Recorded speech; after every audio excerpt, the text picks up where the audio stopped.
Alright mga boss, so ito na yung nakuha natin Honda CBR 150R version 3 2016 model. So ito yung nakuha natin sa Valenzuela na nag-joyride lang tayo mga boss. So for restoration na natin to. So pinakita ko sa inyo yung mga issue sa last video. Yun o, ang dami siyang mga issue.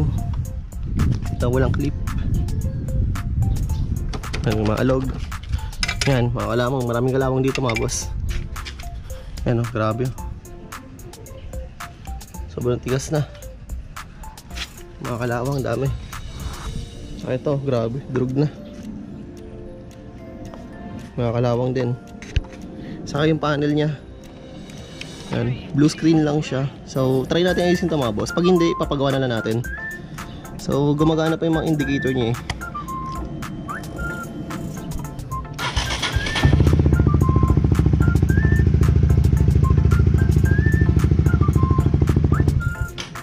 So may mga parts ako nakita dito, mga stocks ko lang. Yan, unti-unti muna natin ito ayusin mga boss. Unahin natin sa handle grip, ito, at kung ano-ano lang mga accessory. At babaklasin na rin natin yung kanyang gauge, right? So let's go. Right, so natatanggalan natin yung kanyang panel gauge mga boss. Yan, durog na rin no, na-refiber na siya. So buksan natin to. Yan, na-repair na siya. Right, so ito na yung board niya mga boss. So para matanggal natin to, yan, may mga lock yan. Yan, so after nyo matuwid yung mga lock, matanggal na ito mga boss. Yan.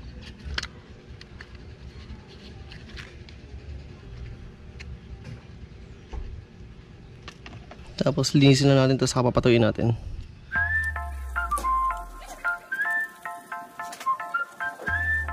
A few moments later. So yan, nalagyan na natin siya mga boss. Yo! Alright, mayroon tayong gauge. Ganda 1K auto. Medyo full tank pa siya. Alright, so ito naman yung susunod natin mga boss, yung kanyang mga kalawang yan, oh. Grabe. Yan. Yan, mga kalawang niya. Ito kinakalawang na rin this, pero dito lang naman.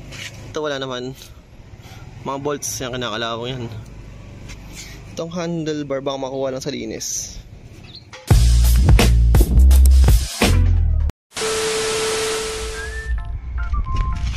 Alright, so nalagyan na natin mga boss. Yan, ganda na ng decals nyo. Sa Honda, sa aking tank. Yan, meron din siya dito. So syempre kukumpletuhin na natin, lalagyan natin ng sticker doon sa takip ng gas, saka itong tank pad. After nun, change oil. So syempre gagamitin natin is Total Hyper 4900 fully synthetic mga boss. Yan, bagay na bagay siya dito mga boss for long rides. So simulan na natin. Alright, so yun na siya mga boss, Pro Grip. Yan, sa tank pad. So unfortunately hindi kasi yung sa gas cap niya mga boss, medyo malaki, so hindi natin nilagay. So mabangis naman kahit ganyan. At yan na, change oil na tayo mga boss using Total Hyper. So grabe yung choco niya mga boss, oh.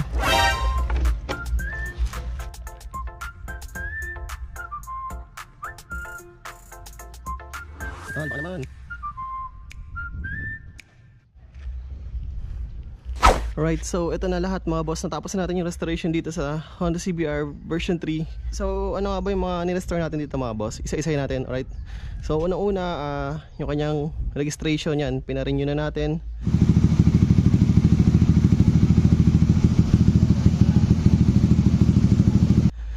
Sunod, mga kalawang niya dito mga boss. Yan, as you can see, wala na siya. Yan, pati yung kadena niya sobrang kalawang, pero may kalawang pa rin naman, pero yan, okay na siya mga boss. Lalo na yung mga chassis niya, yung batalya niya. Next is itong kanyang mga decals yan. So customized to from Thailand mga boss. Yan, so kakaiba tayo. Yan, ito, nalagay din natin to sa kanyang tank pad.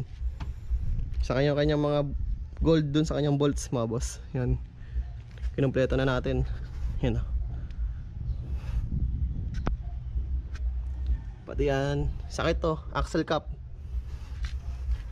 to winglet, yan, tayo rin naglagay niyan. From R15 to, kinonvert na natin mga boss. So yan, yan mga gold dun sa bolts niya. Yan. Tapos itong kanyang handle grip mga boss, yan, bago na yan. Ito yung cover dun sa side mirror. At itong kanyang gauge, yan. Yung una kasi blank display lang siya, blue screen. Itong rubber dito sa pedal, itong hawakan, toe strap, at itong hit guard, yan, Rizoma mga boss. Tapos change oil pala yun, na-change oil natin ito, full synthetic mga boss. So that's it mga boss. Sana natuwa kayo sa ating vlog for the day. At kung may mga tanong kayo kung saan natin na-order yung mga binili natin, message lang kayo, i-montage na nito. Alright, so thanks for watching mga boss. Ciao.